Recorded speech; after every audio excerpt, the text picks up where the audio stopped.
Greetings, Hooper Kratos here, and today's the big day. The training wheels come off. And what do I mean by training wheels? Well, up until this point, I have been under level 20. I am now level 20. And you can see my profile here. There it is, level 20. When you reach level 20, that means all the matchmaking limitations come off. Prior to level 20, you can be matched with anybody who is plus or minus 225 trophies from you, as long as they're within like one level or two levels. I can't remember exactly what. But when you reach level 20, you can be matched with anybody who's just within plus or minus 225 trophies.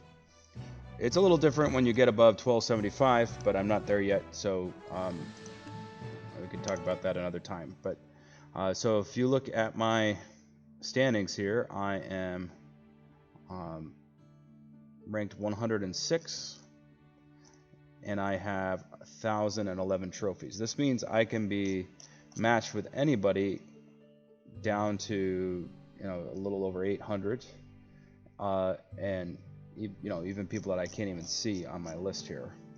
And then I can be matched up to people who are 200 and up to 1236, basically, who are even above this list. So if I go up to here, I could be matched with Max up here. And look at the levels of his cards. This is why I'm saying it's easy. It's just better to go slow, to take your time rising in the ranks. I have not gone slow enough. I've only lost 6 times. And so, as a result, here I am. The training wheels are off, and I could be matched with people who basically have max level cards. I mean, some of these people I know. Let's see. Like, where is he?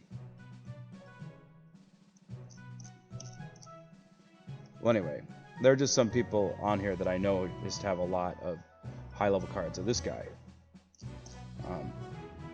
good guy, and look at this, all max-level cards. So I could be matched with him, and I might play really well, but I'm just overwhelmed by his cards. So that's something to be aware of. That means a couple of things. At this point, I need to change what I'm. Well, I don't really need to change much of what I'm doing, but I do need to think through what am I going to do when I have max level cards.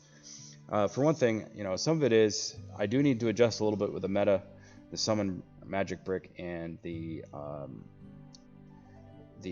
cold snap are in meta now, and so maybe I need to spend a little time getting gold and investing in these cards. But I also need to continue to focus on things that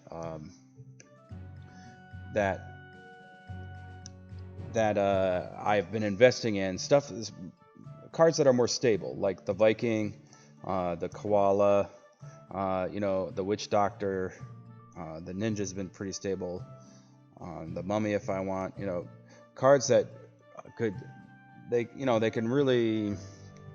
can continue to perform well even though they might not be meta. And I put in the Angel right now just to experiment with it because there's been some changes made to the Angel, but I could put the Witch Doctor in instead, and I probably would do just fine with that. The Witch Doctor can help balance out levels a lot. The Poison Brick is really good at helping to balance out levels. The Boulder's really good at helping to balance out levels. The Trap Brick or the Stonewall Brick. My Stonewall Brick isn't leveled up high enough to be useful. So you think through what are some things that can do okay, even if there's some level differences, and stuff that you can invest in. Because honestly, the meta will probably change a couple times before I get another 200 trophies higher.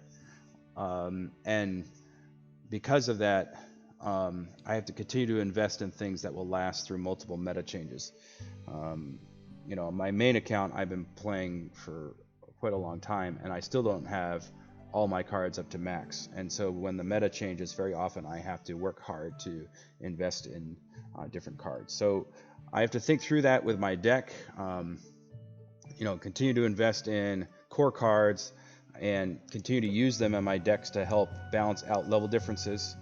I also have to really make sure that my economy is doing good, that I continue to mine as much as possible to get cards and gold and gems and all that. If you can find some space in the queue where you're playing and you aren't playing against tough opponents, rack up some chests, watch videos to upgrade them, watch videos to open them faster so that you can get more chests. Those are things that are important to do.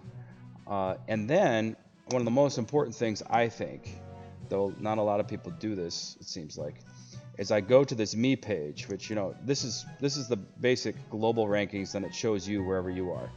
You click friends and then you click me, and it takes you to this page on the standings, and this shows you everybody around you. And I won't bore you with it, but watching me do it. But what I would do when I start to get up higher like this is go through the entire list of people that are around me and invite them to be my friends. And just go through periodically, because the people on this list will change. Make sure that you've invited everybody on this list to be your friend.